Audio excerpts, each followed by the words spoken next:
Բարի երեկո Լիլիթ, շնորհակալություն հրավերն ընդունելու համար։ Շնորհակալ եմ։ Միասին փորձել ենք ամփոփել անցնող շաբաթվա կարևոր եւ ուշագրավ իրադարձությունները եւ սկսենք հոկտեմբերի 8-9-ի այցից Տաջիկստանում, որտեղ նաեւ վարչապետներ մասնակցում այդ հանդիպանը, բայց այնտեղ շատ ուշագրավ մի կարևոր իրադարձություն տեղի ունեցավ, ուզում եմ հենց դրան անդրադառնանք։ Ռուսաստանի Դաշնության նախագահ Վլադիմիր Պուտինը եւ Ադրբեջանի նախագահ Ալիևը հանդիպեցին եւ կարծես նոր սեր բռնկվեց նրանց միջև։ Թույլ տվեք հումոր չեմ անում, բայց ամեն դեպքում նրանց սիրային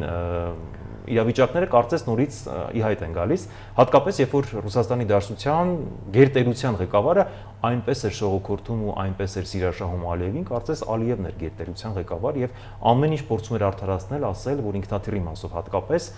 մենք բոլոր փոխհատուցումները կանենք, դա պատահականություն է եղել, մենք կապ չունենք, մենք շատ սիրում ենք Զմիմյանից եւ այլն եւ այլն։ Ինչ է սա, ինչու 1 տարի անց Պուտինը որոշեց սիրախաղ սկսել Ալիևի հետ։ Ճիշտ ասած ինձ համար զարմանալի չէր, ձեզ հետ խոսելիս մենք մշտապես նշել ենք, որ երկու ավտոկրատ լիդերները ավելի հեշտ լեզու կգտնեն, մանավանդ ունենալով հանցագործություն իրենց թիկունքում, Հանձինես Լեռնային Ղարաբաղում, Արցախում էթնիկ զտման,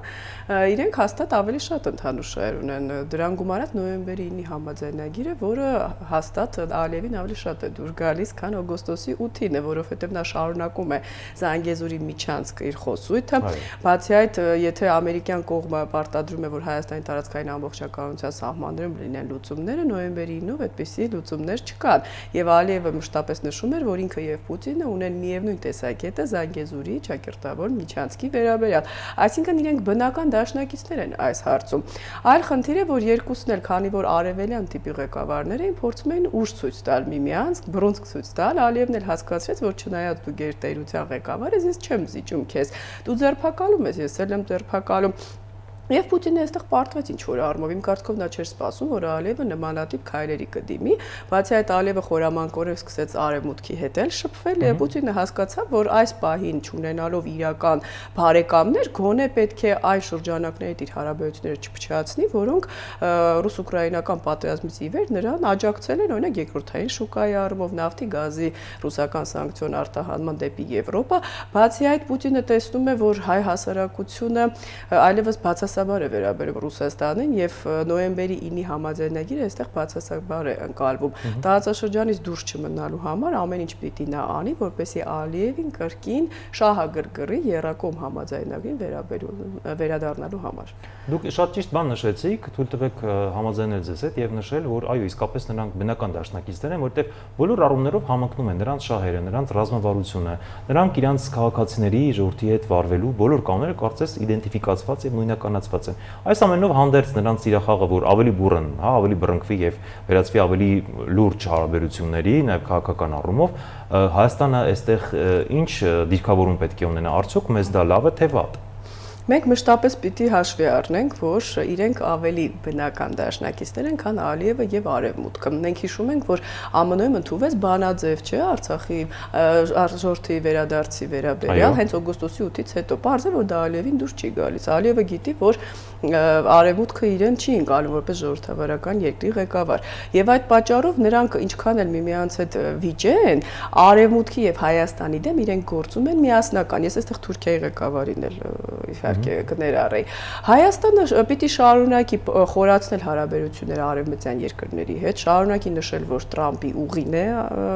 միակ համաձայնագիրը օգոստոսի 8-ի, փորձի գործուն քայլեր ձեռնարկել այդ համաձայնագրի իրականացման համար, ճանապարհի կառուցման, վերահսկողության սահմանման, անվտանգային երաշխիքներ ամերիկյան կողմից փորձի բերել, իհարկե Հայաստանի տարածքային ամբողջականության սկզբունքի համատեքստում։ Բայց այն, որ Հայաստանի կառավարությունը դուրս չի գալիս պաշտոնապետ Եռակոմ համաձայնագրից, ցույց է տալիս, որ Նիկոլ Փաշինյանը, բացի այդ նա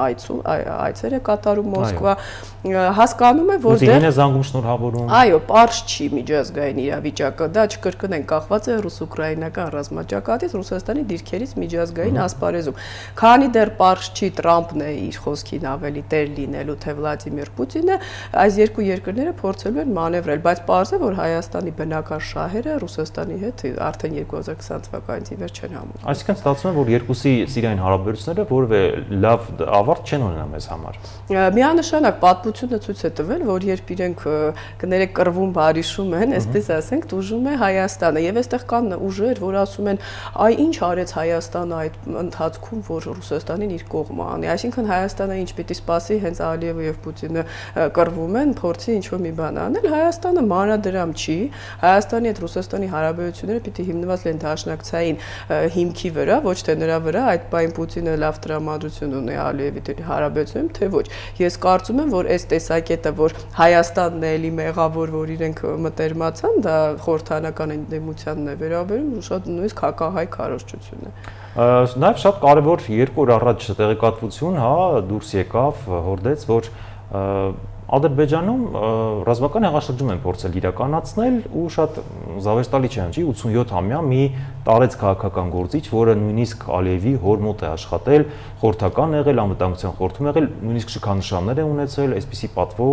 բաների արժանացել պետության կողմից եւ հանկարծ հայտնվում է մի իրավիճակ, երբ Ռուսաստանի Դաշնությունից ասում են, բա գիտեք, այդ մարդն ուզում էր հեղափոխություն անել, մենք ձեզ այդ մասին տեղեկացնում ենք 1 տարի հետո։ Այսօր արդեն ադրբեջանական զանգվածային լրատվամիջոցները նշում են, որ այդ տարեց 87-ամյա քաղաքական գործիչն է, այդ նույն օդանավը, Ազալ օդանավը ամեն ինչ արել, որ կործանվի, որտեղ նաև ռուս-ադրբեջանական հարաբերությունները սրվեն։ Այս ինչ թատրոն է, այս ինչի մասին է խոսում, հասկանում եք, մի տեսակ զավեշտ է հիշեցնում սա։ Քանի որ հեղափոխություն բառը Ռուսաստանում ընկալվում է արևմուտքի հետ կապված, նա փորձում է Ալիևին հասկացնել, որ քո իշխանության երաշխավորը եւ պահապանը ես եմ։ Քանի որ Ալիևը ժողովրդավարական լիդեր չի, ընտրություններով չի նա գալիս իշխանության, Կրեմլի աջակցությունը մշտապես իր համար կարևոր է եղել, գումարած Թուրքիայի։ Դրա համար այսպես փորձում է սլակներ ուղղել, որ դու այդքան էլ մի վստահի եվրոպական երկրներին, դրանք որ ասում է աթոռը կոտակից ուզում են տանել։ Ինչ վերաբերում է Ալիևին, ինչու է նա ձևացնում, թե հավատում է։ Նա իր ներքին լսարանին պիտի բացատրի, թե ինչու նորից սկսեց շփվել Վլադիմիր Պուտինի հետ, որովհետև հիշում եք Ուկրաինայի լրագրողին ուկրաինացի ինչ էր ասում, այո, որ ասում էր օկուպացիային մի համաձայնվեք, մենք պատրաստում ենք զենք վաճառել Ուկրաինային, իդեպ ես այդ ժամանակ էլ էի թերահավատ, որ այդպիսի բան կարող է տեղի ունենալ, այսինքն Ալիևը պիտի բացատրի, որ մեղավորը Պուտինը չէր, այնտեղ ինչ որ Սորոսական 87-ամյա այդպիսի անձնավորություններ է, պարզը որ սա չի աշխատելու, որովհետև Ադրբեջանի հասարակությունը ամեն ինչ հասկանում է, բայց քանի որ այնտեղ ժողովուրդը լիակատար ազդեցություն չունի քաղաքական գործընթացների վրա, այնպես չի որ կարող է փողոքի ցույց անել Ալիևի դեմ, այսպես երկուսով ամեն ինչ կգցեն Ուկրաինայի վրա, եթե նկատեցիք Պուտինը խոսեց, որ այ Ուկրաինան էր մեղավոր, անընդհաճ սարքեր էր, այսինքն մենք չենք մեղավոր, այո, Ուկրաինան է մեղավոր, այսպես։ Դրա համար մենք ասած էմոցիաների բախում էր, չէ՞, սա հասկացրեց, որ մենք բնական դաշնիկ։ Բայց իրականում մի տեսակ շատ նվաստացուցիչ պետք է լինի գերտերության ղեկավարի նման վարքագիծը, հա, դու ուղղակի թատրոնի մասնակիցն ես դառնում եւ ում համար ինչ որ մի հատ Ալիևի համար։ Դե Վլադիմիր Պուտինը արդեն 3 տարի 4 նվաստացուցիչ իրավիճակում է, որովհետև չնայած որևէ հաջողություն չունի ռազմաճակատում, ասում է մենք հաղթել ենք, այս Օդեսան էլ են գրավելու, ինչ որ քարտեզներ է ցույց տալիս, որը իրականության չի անպատասխանում, հենց չի կարողանում առաջ գնալ, վախեցնում է միջուկային զենքով, այսինքն նա առաջի անգամը չի, որ այդ իրավիճակում է հայտնվում։ Եվ նվաստացուցիչ էր նաև հենց 2020 թվականին իր պահվածքը, որ ասում էր միշտ Ղարաբաղը եղել է Ադրբեջանի մաս, այսինքն դուք ԵԱԿ Միսկի խմբի համանախագահ երկրի ղեկավար եք, բա ինչի եք բանակցում, որ հետագայում պետք է կարգավիճակ։ Այո, այսինքն Վլադիմիր Պուտինը որևէ կարմիր գիծ չունի իր ցանկացած քայլ ներկայացնելու որպես հաղթանակ։ Հիմա էլ սա կասեն հաղթանակ է, տեսեք, մենք այնպես արեցինք, որ Ալիևը նորից վերադարձավ։ Նայած ռոպագանդան ոնց կներկայացնի, բայց այն որ շատ ճիշտ է գերտերության ձգտող, որպեսզի իրեն համարեն երկրի ղեկավարը, այսպիսի կիքսեր ներողություն իհարկե պիտի թույլ չտա։ Քաղաքական կիքսեր։ Այո, բայց եթե մենք նայում ենք ռոպագանդայի մակարդակը Ռուսաստանում, մենք տեսնում ենք կամ Մեդվեդևի, չէ՞, այդ պոստերը, որ գինովցած շատ հաճախ։ Այո, մենք մտածում ենք շատ ավելի իրենց մասին կներեք լուրջ, քան իրականում իրենք կան։ Նույն Էրդողանի հետ կապված, չէ՞, ասում էին, որ ուղղաթիռը ոչնչացրեց ռուսական վերջ, այլևս Թուրքիային պատերազմ ենք հայտարարում, մի 2-3 համբուրվում են, գրկախառնվում են։ Ասում է շատ ուժեղ լիդեր է, ես իրեն հարգում եմ, այդպես։ Շատ լավ, թողնենք նրանց։ Բաքվում տեղի ունեցավ Ադրբեջանի, Ռուսաստանի եւ Իրանի վարչապետների հանդիպում, որտեղ խոսվեց կրկին 3 գումարած 3 ձևաչափի մասին։ Ինչ է սա տալու մեզ, արդյոք սա ճիշտ է մեզ համար, որքանով է շահեկան եւ ոչ շահեկան։ Այս մասով ձեր մեկնաբանը։ Սա ռեգիոնալիզմի դրսևորում է, ինչին ես դեմ եմ, որովհետև ռեգիոնում մնալ միայնակ այս 3-ի հետ, ասենք բարձր Թուրքիան էլ գումարած, Վրաստանը դե կարծես չի մասնակցում, սա միանշանակ մեր շահերի դեմ է, մենք այստեղ չունենք բարեկամներ։ Իրանի խնդիրը այսպեսին է, քանի որ այնտեղ էլի ավտոկրատ լիդեր է, որը արևմուտքի հետ հարաբերությունները գնալով վատացնում է, իդեպ տեսնում ենք սանկցիաների ճանապարհով է Իրանը գնում խստացման։ Այս 3-ը էլի իրար հետ առավել լեզու հեշտ կգտնել բարձր, քան Միացյալ Նահանգների կամ Եվրոպայի։ Դրա համար իրենք էլի հայտարարում են, որ այս 6-ը պիտի լուծեն տարածաշրջանում խնդիրներ, այլ ուժերը դա արևմուտքն է, սա հակաարևմտյան ֆորմատ է։ Պարզ է, Հայաստանը չի ուզում մասնակցել, որքանով ես հասկանում եմ, դժկամությամբ է մասնակցում։ Մյուս կողմից պաշտոնապես չմասնակցելը ցույց կտա, որ մենք տարածաշրջանի հետ կապ չունենք, կարծես դուրս ենք մեզ դնում։ Այսինքն Հայաստանը ամեն ինչ պիտի անի ձևականորեն մնալու իբրև թե այս հարթակում, բայց խորացնի միանշանակ իր հարաբերությունները մեր բնական դաշնակիցների հետ, որոնցից ոչ մեկը այստեղ չկա։ Իրանի այսօրվա ռեժիմը չի կարող լինել մեզ համար բնական դաշնակից։ Շատ լավ, նաև շաբաթվա ընթացքում Հայաստանի Հանրապետության արտաքին գործերի նախարարի շուրթերից հնչեց մի արտահայտություն, թույլ տվեք մեջբերեմ, նա ասաց, որ ադրբեջանական կողմը առաջ է քաշում որոշակի նախապայմաններ, մենք չենք կիսում այդ օրակարգը։ Ինչ է այս հայտարարությունը։ Ես հասկանում եմ, որ հենց Ադրբեջանից ամեն օրվա ռեժիմով բոլոր խողովակներով նշում են, որ սահմանադրության փոփոխություն պետք է տեղի ունենա, նոր մենք կգանք խաղաղության կհասնենք այդ կետին։ Մենք արդեն հակադարձում ենք, արդեն պաշտոնապես խոսում ենք, որ դա մեր սահմանադրությունը եւ մենք ենք որոշում, դուք չպետք է որևէ նախապայման առաջ քաշեք։ Այս մասով ձեր մեկնաբանությունը։ Սա նախապացույց է իմ տեսակետի, որ խաղաղություն չի հաստատվել։ Այդ օգոստոսի 8-ից հետո շուկով որ հայտարարում էին, որ այսինքն եթե Հայաստանը պաշտոնապես արդեն Նիկոլ Փաշինյանի շուրթերով ՄԱԿ-ում, այնուհետև Եվրախորհրդում եւ Արարատ Միրզոյանի շուրթերով հիմա ասում է, որ Ադրբեջանը դեռ պայմաններ է առաջադրում, սա ցույց է տալիս, որ Ալիևը այնպես չի, որ ընդհանրապես սպասում է 1 տարին անցնի եւ խաղաղություն ստորագրի հանրաքվեից հետո։ Ես վստահ եմ, որ Ալիևը նոր նախապայմաններ է առաջադրելու, նա ստորագրած փաստաթուղթը մենք գիտենք, որ որևէ գրոշի արժեք չունի, եթե իրեն չեն ստիպում, այ կստիպեն թե ոչ, դա արդեն ամերիկյան կողմից եւ Տրամպից է կախված հակադարձում միանշանակ ճիշտ էր ավելին պիտի ասվի, որ մենք նախապայման չենք դնում ձեր սահմանադրության փոփոխությունը, որտեղ հղում կա առաջին հանրապետության անկախության հռչակագրին, որը Հայաստանի տարածքը Փաշինյանը խոսել է դրա մասին, անվանում է Արևմտյան Ադրբեջան։ Այ երբ որ դուք էլ կփոխեք, մենք էլ կփոխենք։ Հիմա արդեն այդպես պիտի խոսվի եւ մեր արևմտյան գործընկերներին մենք պիտի ցույց տանք, որ այս պայմանը իբրև թե հանրաքվե լինի նոր կստորագրենք, ընդհանրապես խապուսիկ մի երևույթ է։ Հակառակ բարագայում Ալիևը ինքն էլ իր սահմանադրությունը կփոխեր։ Տեսեք, անդադար Ալիևը եւ ադրբեջանական Բաքվիկլանը նշում են, որ Զանգեզուրի միջանցք ամեն ինչ անում են,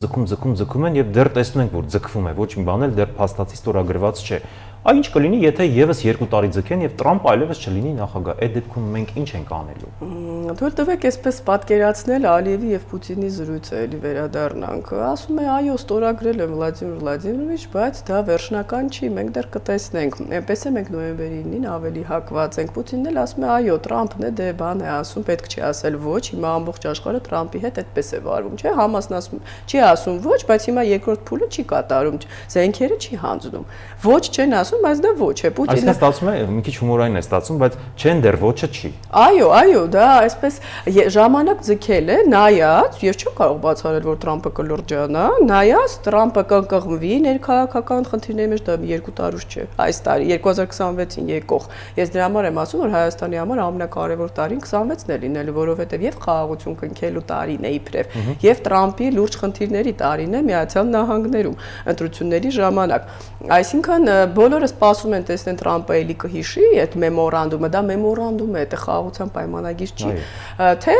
կմոռանա իր խնդիրների մեջ կընկղմի եւ 2020 թվականին այդպես էլ եղավ, ընտրություններ սկսեցին եւ նա մոռացավ այդ Կոսովոյի նախադեպ եւ այլն եւ օգտվեցին առիթից այս երեքը։ Ես չեմ ուզում մտածել, որ էլի իրենք սպասում են այդպիսի հարմար պահի։ Կամ Պաղեստինում որ չստացվի հրադադարը, Պուտինը եւ Ալիևը կարող են մտածել, ահա շեղված մի հատ էս ուղղությամբ էլ բլիցկրիգի մասին է խոսքը Հայաստանի դեմ լայնածավալ պատերազմի, ես չեմ կանխատեսում այդ հատվածի ուղղությամբ, որը իրենց այդքան անհրաժեշտ է։ Էնպես որ մեր խնդիրն է միանշանակ ամերիկյան կողմի ուշադրությունը միայն Տրամպի չէ, ինստիտուտների մակարդակով անընդհատ սևեռել այս խնդրի վրա, որովհետեւ այո, ամերիկան ինստիտուցիոնալ երկիր է, Տրամպից հետո չգիտես ով է գալու, բացի այդ չգիտես Տրամպը հաջորդ տարի ինչ է մոգոնելու, նա օրը մեջ դիրքորոշում է։ 1 ժամ հետո նույնիսկ չգիտես ինչ կասի։ Դրա համար եւ ամենակարևորը մեր ներքին աշխատանքը, բանակի զինումը եւ փոփոխությունը անպայման պիտի կատարենք։ Շնորհակալ եմ հանգամանալից ներկայացնելու համար։